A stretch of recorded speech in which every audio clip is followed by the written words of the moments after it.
ውድ ጠለስ ሚዲያ ቤተሰቦች ሰላም ጤና ይስጥልን። ይህ በጠለስ ሚዲያ ባሳየ ደርቤ የሚቀርበው የሚያዝያ 19 ቀን 2018 ዓ.ም የዘወትር ፕሮግራማችን ነው። በዛሬው ፕሮግራማችን ልዩ ልዩ መረጃዎችን፣ ወቅታዊ ጉዳዮችን፣ ዕለታዊ ፖለቲካዊ አጀንዳዎችን ወደ እናንተ የምናደርስ ይሆናል። ስለዚህ ጠለስ ሚዲያን ሰብስክራይብ በማድረግ ሜምበር በመሆን እና ዝግጅታችንንም ላይክ፣ ሼር ያደረጋችሁ ለሌሎች በማጋራት እስከ ፕሮግራማችን ፍጻሜ ድረስ አብራችሁ ትቆዩ ዘንድ በአክብሮት ጋብዘን በቀጥታ ወደ ዕለቱ ፕሮግራም እናልፋለን።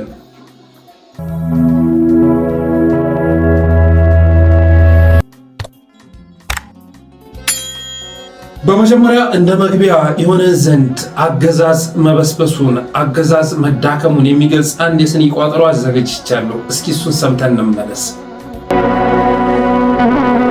መንግስት ሲበሰብስ፣ ስርዓት ሲሸብት፣ አገዛዝ ሲዳከም ሙጃና እምቧጮ ነው አድባር በሚል ማረግ በአገሩ የሚሾም ከክፋት በስተቀር ደግነት የሌለው አረመኔ ገዢ ስልጣን ላይ ሲወጣ ጫካ ስለሚሆን የወይራ ድርሻ የዋርካዎች ዕጣ ብሳናና ሳር ነው ጠንካራ ተብሎ ከፊት የሚመጣ።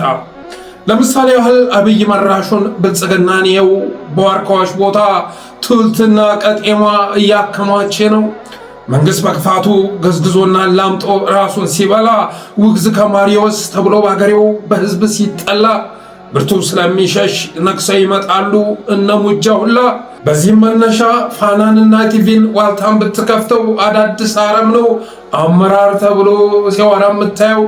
የአብይ ድንፋታ የተመስገን ቁጣ የጁላ ቀረርቶ ከያየ ሰው በቀር እንደ ህዝቡ ለቅሶ የሚያደምጠው አጥቶ ያረጠው አገዛዝ ጆሮ ገብ ካድሬ አስፈረምኩ ብሎ ኤርሚያስ ለገሰን ያስተነትን ይዟል ረብጣ ብር ከፍሎ። ኢትዮጵያ ነቀርሳ አብይ አህመድ አሊ ይባላል።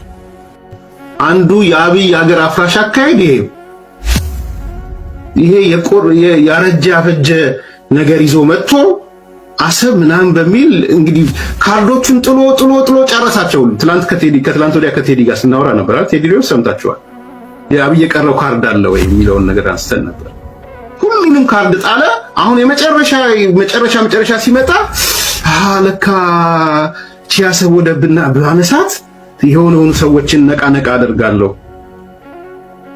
95 የዶክተር አብይ ውሸቶች አለኝ። 95 መቶ ሲሞላ እየጠበቀ ኢትዮጵያ እድለኛ መሪ ነው ያገኘችው።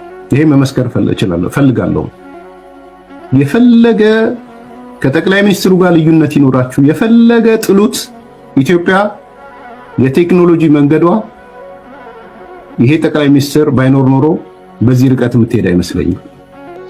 መንግስት ሲበሰብስ፣ አገዛዝ ሲዳከም፣ ስርዓት ሲሸብት አረም የተባለ አድባር ስለሚሆን በመኳንንቱ ፊት ተራ የተባለው ፊት አውራሪ ሆኖ ሲተነትን ይሁት።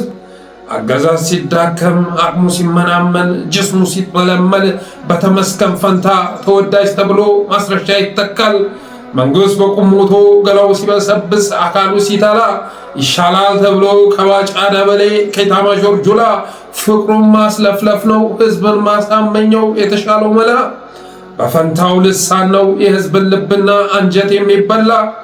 መንግስት ሊወርቅ ሲል እድሜው ሲገባደድ አቅሙ ሲመናመን እንደ ህዝቡ ሁሉ ይሸግረውና በራሱ ንግግር ራሱን ማሳመን።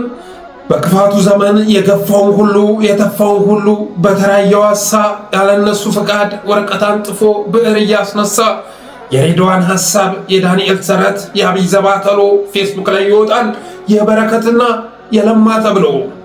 በህዝብ ተተፍቶ በሀገሬው ተጠልቶ መንግስት ሲዳከም በጌታቸው ቦታ ኤርሚያስ ነው የሚሾም። ስርዓት አርጅቶ ስሩ ሲበሰብስ ህዝብ የተፋውን ነው አገዛዝ የሚልስ፣ ህዝብ የናቀውን ነው መንግስት የሚያነግስ ይላል።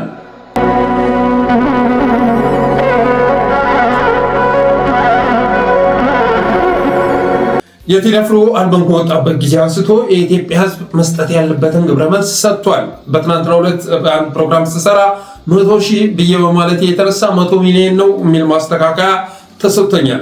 በአንድ ሳምንት ውስጥ 100 ሚሊዮን ቪው አግኝቷል የቴዲ አፍሮ አልበም። ከዛ በኋላ ግን የብልጽግና ካድሬዎች በየተራ ብቅ እያሉ ይለፈልፉ ይዘዋል።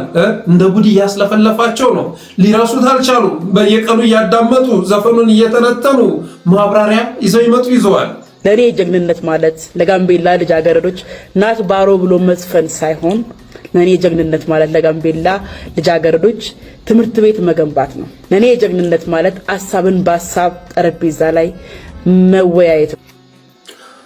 ባርየን እንደሰማችሁት ለኔ ጀግንነት ማለት ለጋምቤላ ልጃገረዶች ናትባሮ ብሎ መስፈት ሳይሆን ለጋምቤላዎች ትምህርት ቤት መገንባት ነው በማለት ተናግራለች።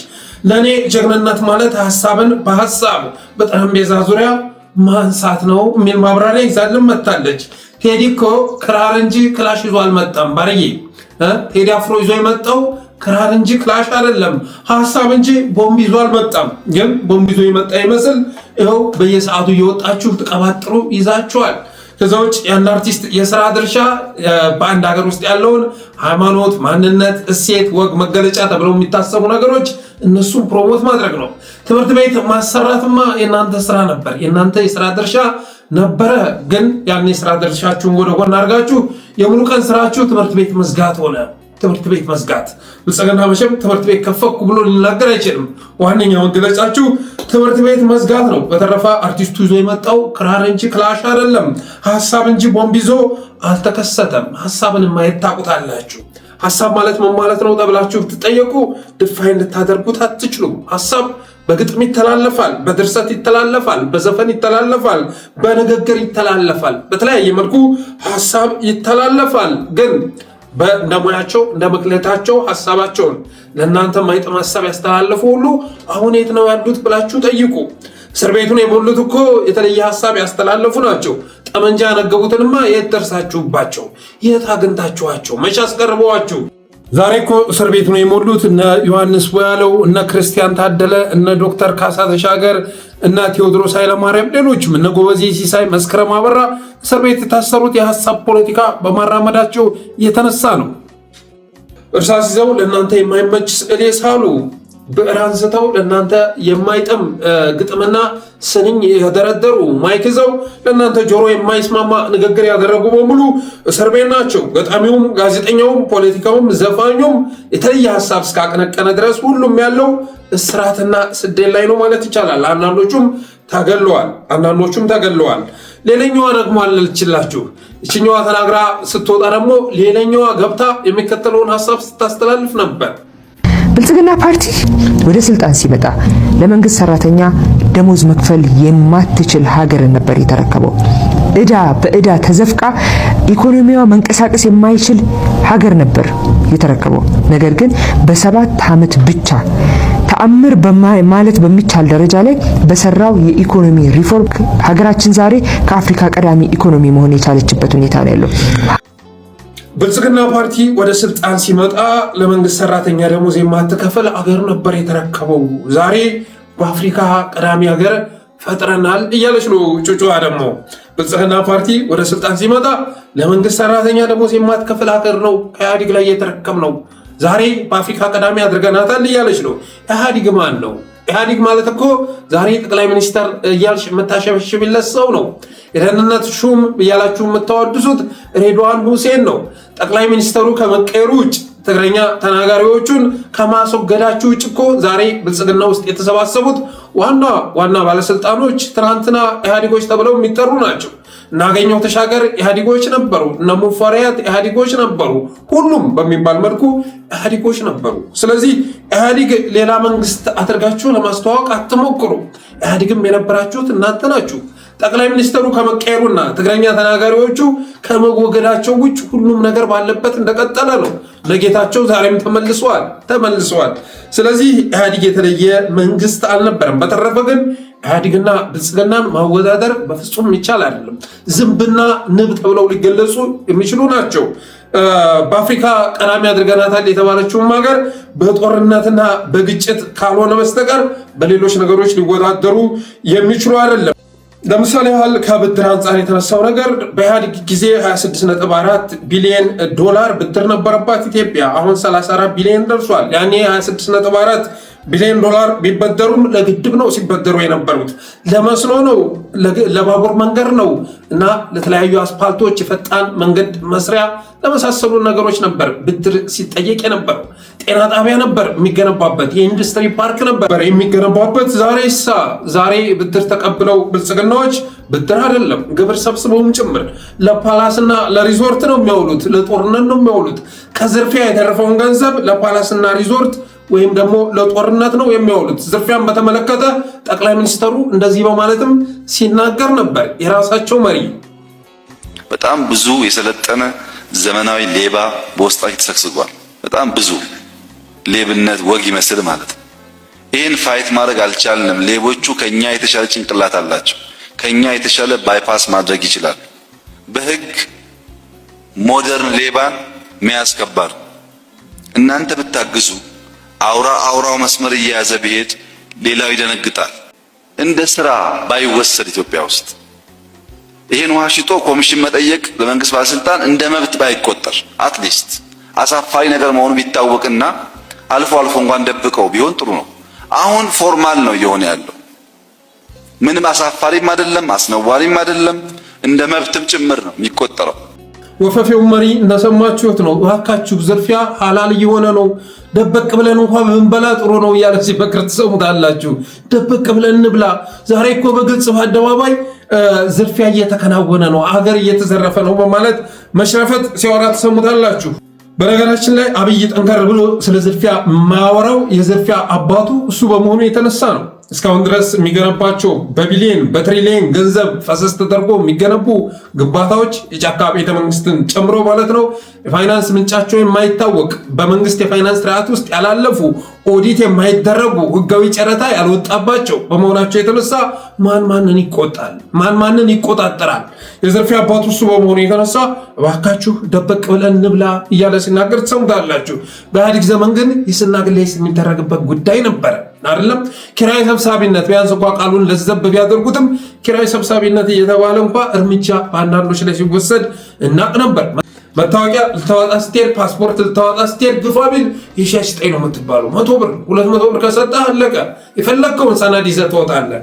አሁን እሳ በአንድ ለ5 ተደራጅተው ይጠብቁሃል።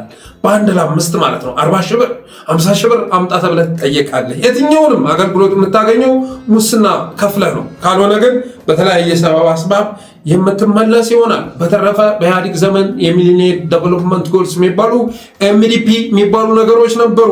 አንድም ሕፃን ከትምህርት ገበታ መቅረት የለበትም እየተባለ ይፎከር ነበር። በብልጽግና ዘመን 6 ሚሊዮን ተማሪዎች ከትምህርት ገበታ ውጭ ሆነው ዜና እንኳን መሆን አይችሉም። ያኔ በ2 ኪሎ ሜትር ርቀት በየገጠሩ የመጠጥ ውሃ ይገነባ ነበረ። አንድ ሴት ከ2 ኪሎ ሜትር በላይ ተጉዛ ውሃ ልትቀዳ አይገባም የሚል ፕሮጀክት ተላልፎ በየአካባቢው ተግባራዊ ይደረግ ነበር። ዛሬሳ የብልጽግና ሰራዊት በየገጠሩ ገብቶ ውሃ ሊቀዱ ረጅም ርቀት የሚሄዱ ሴቶችን ይደፍር ይዟል። ያኔ የጥይት ድምፅ የማይሰማባት አገር ፈጥሮ ነበር። አብይ አህመድ መሪ ከመሆኑ በፊት በኃይለማርያም ደሳለኝ ጊዜም ቢሆን የጥይት ድምፅ የማይሰማባት ሀገር ተፈጥራ ነበር። ዛሬ 3 ሚሊዮን ዜጎች የተቀበሩባት ሀገር ተፈጥራለች።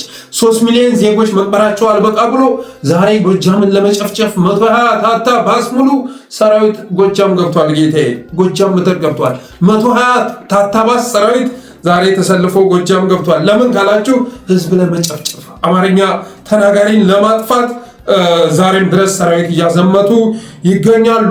በተረፈ ባለፈው አንድ ክርክር እያየው ነበር። ግርማ ሰይፉ፣ አቶ ምርጫው ስንሻው የመሳሰሉና እንደ ብልጽግና ሰው የተገኙበት ክርክር እያየው ነበር እና አቶ ምርጫው ስለ ግብረ ጉራቻ ያነሳል፣ ስለ አሊ ዶሮ ያነሳል። በየቦታው እገታ እየተፈጸመ ነው፣ ለምንድን ነው እርምጃ የማትወስዱት በማለት ሲጠይቅ ትሰሙታላችሁ። ለዚህ ጥያቄ አመራሩ የሚሰጠው መልስ ሰምተን እንመለስ። ከፍቼ ልነሳለሁት ከኮማንዶ ከፍቼ ቀጥሎ ደገም ይደርሳሉ። ከደገም ቀጥለው ገብረ ጉራች ኩዩ ይደርሳሉ። ከገብረ ጉራች ወረጃ አርሶ ይደርሳሉ።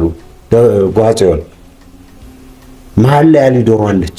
አሊ ዶሮ ላይ አማራ መሀል ሀገር እንዳይገባ ዛሬ እያነቃችሁ የምትገሉ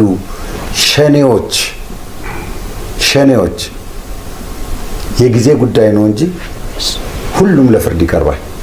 ጥሩ ዜና ነው እየሰማን ያለው እየፈጸመ ነው የኔ መልስ። አንዱ ጉዳይ ከአዲስ አበባ እስከ ጎንደር ብቻ አይደለም ሀገሩ፣ ከዛም ወደ ወረዳም ወደ ቀበሌም በጣም በርካታ መንገዶች አሉት። የሰው ኃይላችን የመከላከያ የሰው ኃይልና የአገሩ ስፋት ስለማይመጣጠን ዋና ዋና ጎዳናዎችን አሁን እርሱ ያሉትን ላይን ጨምሮ በዋናነት ጥበቃ የሚደረግባቸው ኤሪያዎች ናቸው። ቀኑ 24 ሰዓት ነው። ወሩ 7 ቀን ነው ማለት ነው። ሳምንቱ 7 ቀን ነው። ወሩ 30 ቀን ነው። አመቱ 300 ምናምን ቀን ነው። በዚህ ጋፕ ውስጥ የሆነ ስፖት ላይ የተፈጠረ ነገር ይኖራል።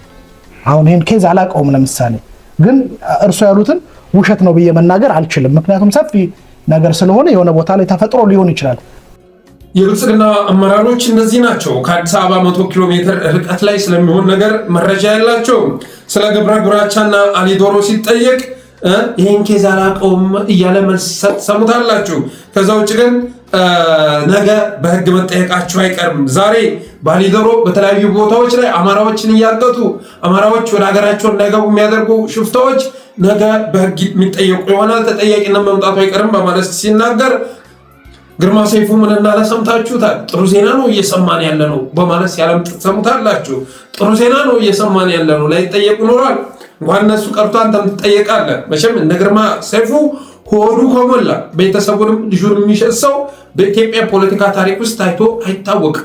ነውር ጌጡ የሆነ በነውር ሲያጌጥ የሚታይ የሚጽፈው ነገር በሙሉ የእሱን አስተሳሰብ የሚያሳይ ምን ያህል የወረደ የጨቀየ አስተሳሰብ እንዳለው በግልጽ የሚያሳይ ነው። የብልጽግና ሰዎች እንኳን ጠንቀቅ ብለው ነው የሚበሉት። ተመሳስለው ያሉትም ጠንቀቅ ብለው ነው። አብዛኞቹ ራሳቸው ሙሉ በሙሉ ያስያዙ እንዳሉ ሆኖ አብዛኞቹ ግን ተናገሩ ተብለው ተወጥረው ካልተያዙ በቀር ድምጻቸውን አጥፍተው የሚበሉ ናቸው። እነ ግርማ ሰይፉ ያለው ግን በየቀኑ እየመጣ ጥፋቱን ያስመዘግብ ይዟል። በዚህም ላይ እንግዲህ አቶ ምርጫው የተናገረው ነገር ተገቢ ቢሆንም ሲያሾፍ ትሰሙታላችሁ። አመራሩ ደግሞ ይሄን ኬዝ አላውቀውም በማለት ሲመልስ ነበር። ሌላኛው የቴዲ አፍሮ አልበም ካስለፈለፋቸው ሰዎች ደግሞ አንዱ የስልጤ ፖለቲካል ኤሊት የሆነው ሬድዋን ሁሴን ነው። ኢትዮጵያ አንድ አይነት የምትሆንበት አካሄድ አብቅቷል። ኢትዮጵያ ባለ ብዙ ቀለሟን ይዛ ብዝሃነቷን ይዛ ብዝሃነቷ ግን እንደ አንድ ግዙፍ ዛፍ በጣም በርካታ ቅርንጫፎች፣ በጣም በርካታ ቅጠሎች፣ በጣም በርካታ ስሮች ነገር ግን አንድ የደረጀ ትልቅ ግንድ እንዳለው ዛፍ ልትወሰድ ትችላለች። ያሉበት ጫፍ ምንም ይሁን የሚናገሩት ቋንቋ ምንም ይሁን የአንዲት የትልቋ ማህበረሰብ አካል እንደመሆናቸው መጠን ሁሉም ማህበረሰብ በተገነባ ቁጥር ትልቋ ኢትዮጵያ ግዙፏ ኢትዮጵያ የተዋሃደች የተደራጀች ግን ብዙ መልክና ብዙ ቅርጽ ያላት ሀገር ሆና መውጣት ትችላለች። ሬድዋን ኢትዮጵያን አይነት አይደለችም፣ ያቺኛዋ አልፋለች በማለት ለቴዲ መልስ ሰጥቷል። ያቺኛዋ የቷ ናት? አቶ ሬድዋን ሁሴን ያቺኛዋ ኢትዮጵያ የተባለችው የቷ ናት? 76 ብሔር ብሔረሰቦችን ማንነታቸውን፣ ቋንቋቸውን፣ ሃይማኖታቸውን አክብራ ለእናንተ ያስረከበችው መሆን አለባት አይደለም?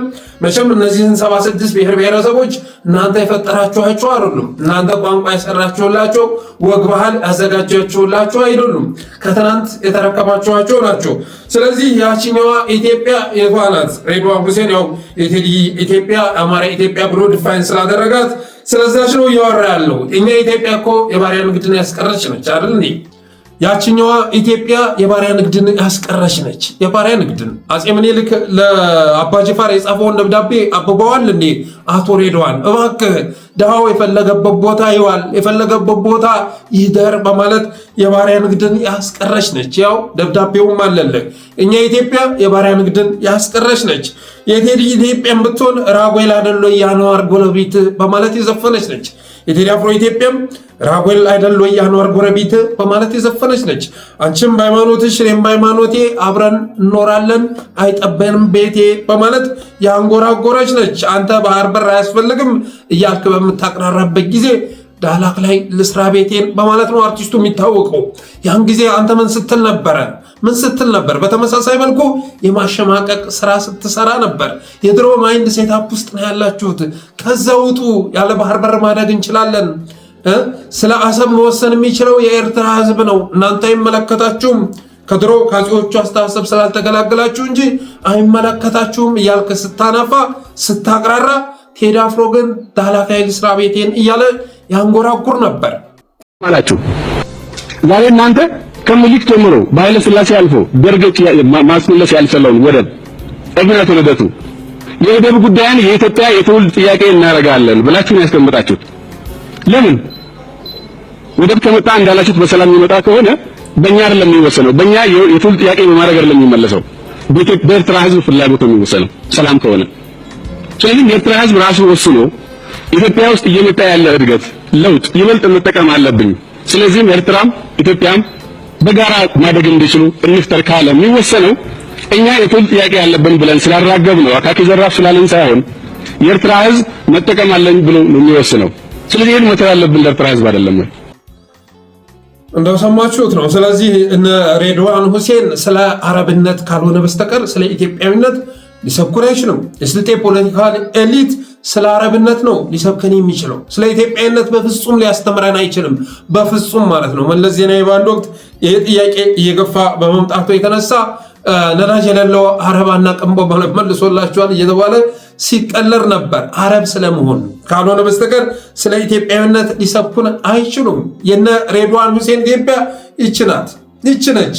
ምንም እንኳን ሃይማኖት ውስጥ ገብተው ለመነገድ የሚሞክሩ ቢሆንም ክርስቲያኑንም ኦርቶዶክሱንም ሁሉንም በማሳደድና በማረድ የተጠመዱ ሰዎች ናቸው ወደ ስልጣን የመጡት። የነ ሬድዋን ሁሴን ኢትዮጵያ ዛሬ የአድዋ ድል በዓል የማይከበርባት ሀገር ሆናለች። የነ ሬድዋን ኢትዮጵያ መስቀል የማይከበርባት፣ ጥምቀት የማይከበርባት፣ ህዝብ ወጥቶ በነፃነት ሃይማኖታዊ በዓሎቹን ማክበር የማይችልባት ሀገር ሆናለች። የነ ሬድዋን ኢትዮጵያ ዜጎች በማንነታቸው እየተመረጡ የሚገደሉባት ናች። የነ ሬድዋን ኢትዮጵያ ባለፉት 8 ዓመታት ውስጥ 3 ሚሊዮን ነፍሳትን የበላች ነች እና ሬድዋን ሁሴን ግን ቀለሙን እየቀያየረ ንግግሩን እየቀያየረ በኢህአዴግ ጊዜ ኢህአዴግ፣ በህወሓት ጊዜ ህወሓት፣ በኦህዴድ ጊዜ ኦህዴድ ሆኖ እየተከሰተ ማምታታቱን ማጭበርበሩን አጠናክሮ ቀጥሏል።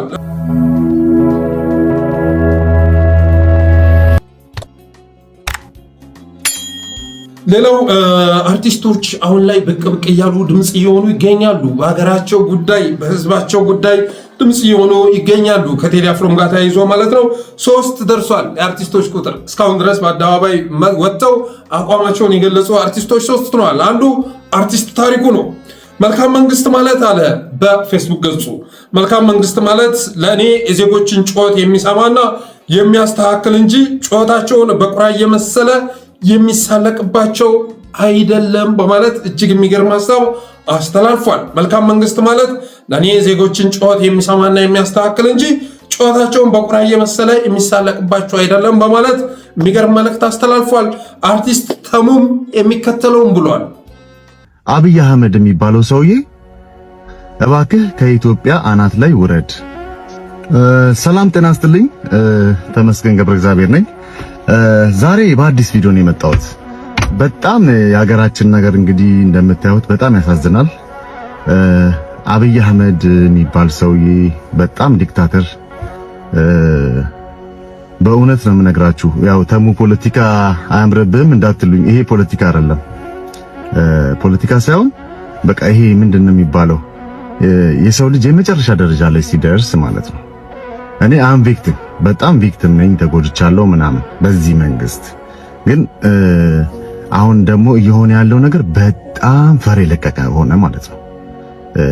የአንድ ሰው ብቻ ሀገር ሆነ። እኔ በእውነት ነው የምነግራችሁ፣ እንዴት እንዳያችሁት አላቅም። አብይ አህመድ የሚባለው ሰውዬ እኔ ኦሮሞ በጣም ጥሩ ጓደኞች አሉ፣ እነሱን እንኳን አይወክልም። እና እባክህ ከኢትዮጵያ አናት ላይ ውረድ የሚለውን መልእክት መናገር ፈልጌ። አርቲስት ተሙን እንደሰማችሁት ነው። ከዚህ በፊት እንግዲህ አርቲስት ጌትሽ ማሞም መጥቶ ሐሳቡን ማስተላለፉ የሚታወቅ ነው። በህይወት የሚቆጨ ነገር አብይ አህመድ የተባለ አረመኔ ማወቄ ነው በማለት ለቴዲ አፍሮ ያለውንም ድጋፍ ጭምር ገልጾ ነበር። በዚህም መሰረት በእኔ እይታ የህዝብ አርቲስት ተብለው የሚቆጠሩ አርቲስቶች ቁጥር 8 ደርሰዋል። 8 ኦር 7 ደርሰዋል። አንደኛ አርቲስት ቴዲ አፍሮ፣ አርቲስት አቡሽ ዘለቀ፣ አርቲስት ቴዲዮ፣ ዳኘው አለ፣ ጌትሽ ማሞ፣ አርቲስት ታሪኩ፣ አርቲስት ተሙ 7 ደርሰዋል ማለት ነው። ሌላው አርቲስት በሙሉ የመንግስት አርቲስት ነው ጌታዬ። ሁሉም እየወጣ በዚች ሀገር ጉዳይ ላይ የሚሰማውን መግለጽ መቻል አለበት። ሀገር እየፈረሰች ነው። ሀገር እየፈረሰ ደም እየፈሰሰ ባለበት ሰዓት ላይ አንገቱን ጎንበስ አድርጎ ሲበላ ይከርምና መጨረሻ ላይ የድል ቀን ሲመጣ የድል አጥቢያ አርበኛ ሆኖ ሁሉም ይከሰታል፣ ያረበርባል፣ እናት ኢትዮጵያ እያለ እንባውን ያንዠቀዥቃል። 120 መኪና ታታ ሙሉ ሰራዊት ነው ዛሬ ወደ ጎጃም የገባው። ህዝብ ሊጨፈጭፍ ንጹሐንን ሊያጠፋ ፈለገ ቢሆን መቼም ለብለብ ስልጠና የተሰጠው ሰራዊት 120 ቅርና 1200 ተሳቢ ቢያስገባ ፋኖን ሊያጠፋ አይችልም። እነግርሃለሁ፣ በምንም መልኩ ቢሆን ፋኖን ሊያጠፋ አይችልም። የአብይ አህመድ እቅድ ግን ግልጽ ነው። ይህን ሰራዊት በመበተን ምርጫ ማካሄድ አለብኝ በማለት ቆርጦ ተነስቷል። ስለዚህ 120 ታታ ሰራዊት እያስገባ ይገኛል። ይሄ ሁሉ ሲሆን አንገትህን ደፍተህ ቀን እስኪያልፍ ድረስ እያልክ ዳቦን የምታላምጥ ጫተን የምታላምጥ ነገ መተህ ህዝብ ብትጫወት የሚያዳምጥ የለም። ዛሬ ነው የሀገር ልጅ መሆኛን ማሳያ ጊዜው ዛሬ ነው። የህዝብ አርቲስት መሆኛን ጊዜ ማሳያው ዛሬ ነው። የፈተና ወቅት ነው። ይህ የፈተና ወቅት ደግሞ አርበኛና ጥቅመኛን የለየንበት ነው ማለት ይቻላል። በኔ እይታ እስካሁን ድረስ ለህዝባቸው ድምፅ የሆኑ እነዚህ አርቲስቶች ናቸው ብዬ አስባለሁ። ፕሮሞተሮችም ቅድሚያ ሊሰጧቸው ይገባል። በውጭ ሀገር ኮንሰርት ሲዘጋጅ የምትጠሩት እናንተ ሁሌም አስቴር አወቀን ነው የምትጠሩት፣ ኤፍሬም ታምሩን ነው። አንድ ቀን የአስቴር አወቀ ሰፈር ያደገችበት ሐሙሲት በጦርነት እየታመሰ ነው። አንድ ቀን ድምፁን አታውቅ። ጎጃም ይሄን ያህል ፍዳ ሲወርድበት ኤፍሬም ታምሩ ድምፅ ሆኖ አያውቅም። ኤፍሬም ታምሩ ድምፁ ነው አያውቅም። ስለዚህ ቅድሚያ ለእነኞቹ መስጠት ያስፈልጋል።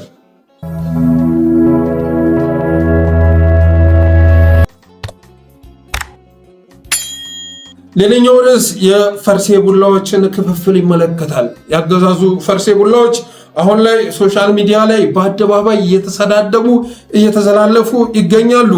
የበደድና ካድሬዎች እየተዋጉና እያፈገፈጉ ናቸው። አንዳንዶቹ ፓርቲውን ጥረው ላሽ ለማለት እያኮበኮቡ ናቸው። ይህን ታዝባችኋል? ስዩምና አቤ ቶኪቾ በቴዲ ጉዳይ አፈግፍገዋል ማለት ይቻላል። ስዩም ተሾመና አቤ ቶኪቾ፣ በእርግጥ ስዩም ተሾመ በዚህ ኢቨንት ብቻ ነው። ከዛ ውጭ አብይ አህመድ ጋር መጥቶ ከመለጠፍ ውጭ አማራጭ የለውም። አገዛዝ እስካለ ድረስ በሙሉ ስብዕናው ከቆመሩ ሰዎች መካከል አንዱ ስዩም ተሾመ ነው። ለጊዜው ግን በቴዲ አፍሮ ጉዳይ ባቀነቀነው ሀሳብ ልኩን ሲነገረው አይተናል። አንተ ሰካራም ተብሏል በእነ ናትናኤል ፖስት። አንተ ሰካራም፣ አንተ ነህ ደግሞ ስለ ቴዲ አፍሮ የምታወራው። ትናንት ምን ስትል ነበር? በአዲስ አበባ ምን ስታደርግ ነበር? እኔ የፈለኩትን ሰው በ24 ሰዓት ከአዲስ አበባ ማስባረር እችላለሁኝ፣ ፌዴራል ፖሊስም መከላከያም ከጎኔ ነው እያልክ ስታናፋ የነበርክ ሰው ዛሬ እንደገና ስለ ፍትህ ድምፁን መከሰትህ ያስገርማል በማለት ሲዘልፈው ተሰምቷል። እና ስዩም ተሾመ መልሶ አብይ ጉያ ውስጥ መሸጎጡ የሚቀር አይደለም። ካልሆነ ግን ባለፈው ፈልገን አጣነው ያሉ የፌዴራል ፖሊሶች ከሚቀመበት ቦታ ኮሌታውን ጨምድደው እስር ቤት ሲያስገቡት ማየታችን አይቀርም። አቤ ቶኪቾ ግን እያፈገፈገ ነው ይምር ማለት ነው። ይሄን አገዛዝ መደገፍ ሰለቸኝ እያለ ነው አሉ። እንግሊዝ ሀገር ተቀምጦ ብቸኝነት ሊገለኝ ነው ሆዴ ሲጠግብ ሰው ራበኝ እያለ ነው አለ። ብቸኝነት ሊገለኝ ነው ሆዴ ሲጠግብ የሰው ራብ ሊገለኝ ነው እያለ ይገኛል አሉ። መቼም እንግሊዝ ሀገር ላይ ቁጭ ብለው ማኪያቶ እየጠጣ የሚውልበት አግባብ ሊኖር አይችልም። የለንደን ፋኖ ባለበት ሀገር ላይ አቤ ቶኪቾ እዚህ ጋር ስካርፕ ጠምጥሞ ራሱን ደበቅ አድርጎ ከመንቀሳቀስ ባለፈ እንደፈለገ ህዝብ ጋር እየተቀላቀለ የሚወራበት ሁኔታ ይኖራል ብዬ አላስብም። ባለፈውም ሀገራዊ ምክክር ኮሚሽን ውስጥ ለውይይት ሲገባ ያስተናገደው ቁጣ የምንረሳው አይደለም።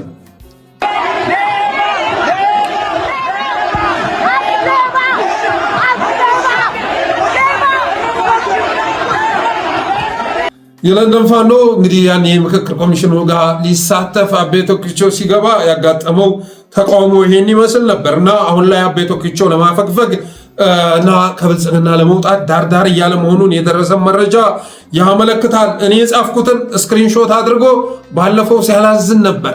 የተሳሳተ መረጃ እንደጻፍኩ አድርጎ ምንድን ነው የአዲስ አበባ ልጅን ጠብቅ፣ ቴዲ አፍሮ ላይ እንደዚህ እርምጃ ተወሰደ እያሉ እና ሳየ ደርቤ የሚዋሩት ምንድን ነው? ስክሪንሾት አድርጎ በቪዲዮ እንደምታዩት ማለት ነው ሲዘመዝም ነበር። ከዛ ሲያጣራ ሁሉም እውነቱ ነው ስላገኘው ከዛ በኋላ ተቃውሞውን ሲገልጽ ነበረ። ድሮ ኢህአዴግዬ እያለ ሲጽፍ እንደነበረ ሁሉ በደድናዬ፣ ብልጽግናዬ፣ ኦህዴድዬ ማለት ጀምሯል። በተረፈ ፌዴራል ፖሊስ ትናንት የሰጠው መግለጫ እንደ ቁም ነገር ቆጥራችሁ እኛ ቴዲ አፍሮን አንፈልገውም፣ እስካሁንም ድረስ ወደሱ የሄድንበት አግባብ የለም፣ የቀረበበትም ክስ የለም፣ እቤቱ ተረጋግቶ ቁጭ ብሏል፣ እኛም ስራ ላይ ነን፣ የቀረበ ክስ የለም ማለት የፌዴራል ፖሊስ ብላችሁ ደስታችሁን የምገልጹ የፌዴራል ፖሊስ የሚባሉትን ሰዎች አላወቃችኋቸውም ማለት ነው። በኢትዮጵያ ውስጥ በርካታ አይነት የጸጥታ ኃይሎች መኖራቸውን ዘንግታችኋል ማለት ነው። ፌዴራል ፖሊስ ካልፈለገው አባት ወር ቤት ሊወስደው ይችላል፣ ሸኔ ሊወስደው ይችላል እኮ። ኦህዴድ የራሱ የሆነ ኃይሎች እኮ አሉት አይደል? ዛሬ አዲስ አበባ ገብቶ እኮ የኦሮሚያ ሚሊሻ የፈለገውን ነገር ማድረግ የሚችልበት ህግ ጸድቋል። የኦሮሚያ ክልል ከፈለገ ይዞት ሊወጣ ይችላል። በጣም በርካታ ኃይሎች አሉ፣ ደህንነቶች አሉ። የተለያየ ስውር ቤቶች ውስጥ እያጎሩ ድብደባ የሚፈጽሙ የተለያዩ ኃይሎች አሉ። የፌዴራል ፖሊስም ከነዚህ ኃይሎች መካከል አንዱ ነው። ነገነት አራጌ ያሉበትን ቦታ ለምን አጣርታችሁ አልነግሩንም ታዲያ? ፌዴራል ፖሊስ እኔ ጋር የሉም ይበለን። 2 ዓመት ሁሉ ለህግ ሳያቀርቡ ይኸው ደብዛቸው ጠፍቷል። ስንትና ስንት አማራዎች። የባንክ ማናጀር የነበረውን ወንድማችንን የገደለው ማን ነው? ማን ነው የገደለው? እና የፌዴራል መግለጫ እንደቁም ነገር ይዛችሁ መጣችሁ የምትለፈልፉ ሰዎች ተገርማላችሁ። ሌላኛው ክፍፍል በናት ላይ እና በስዩም መካከል ካታየው ግብ ባለፈ ማለት ነው መስፍን ፈይሳ አበበ ቶላ ፈይሳ ላይ ዘመቻ ሲከፍት ታይቷል። በአስቸኳይ የመከላከያ ክብረ አባልነቱ መሰረዝ አለበት ብሏል። አይ መስፍንን ካድሬ ብሎ ብልጽግና በየወሩ $2000 ሲከፍል ይገርመኛል። አንድ ቃል አስተካክቶ መናገር የማይችል ታፍታፋ የሆነ ሰውዬ $2000 በየወሩ ይከፍላል። እና መስፍን ፈይሳ አበበ ቶላ ፈይሳ ላይ በአስቸኳይ የመከላከያ ክብረ አባልነቱ መሰረዝ አለበት፣ እንደ መሳይ መኮንን በቃ ሊሆን ይገባል በማለት ትናንትና ሐሳቡን ገልጿል። በምን እድሉ እንደ መሳይ መኮንን ዝም ብሎ መሆን አለ እንዴ? ሁላችሁም ብትጨመቁ አንድ መሳይ መኮንን አይወጣችሁም። ሁላችሁም የብልጽግና ካድሬዎች ብትጨመቁ መሳይ መኮንንን አይወጣቸውም። ብልጽግና መሳይ መኮንንን ቢያገኝ እናንተን ያባረራችኋል። እና እንደ መሳይ መኮንን አሁን በእነሱ አስተሳሰብ መሳይ መኮንን በህዝብ የተጠላ የተተፋ፣ እነሱ ግን ለህዝብ እያገለገሉ ያሉ ለሀገር እያገለገሉ ያሉ መሆናቸው ነው። በተረፈ ግን እንደምታዩት የተለያዩ ስክሪንሾቶችንም ይዤ መጥቼ እንዳሳየኋችሁ በብልጽግና ካድሬዎች መካከል ግጭት እየተከሰተ ነው። አንዳንዶቹ የማፈግፈግ አዝማሚያ እያሳዩ ነው። ለመሸሽ የሚሞክሩትን ደግሞ ታማኞቹ ሐቀኞቹ ባንዳዎች እያወገዟቸው ይገኛሉ።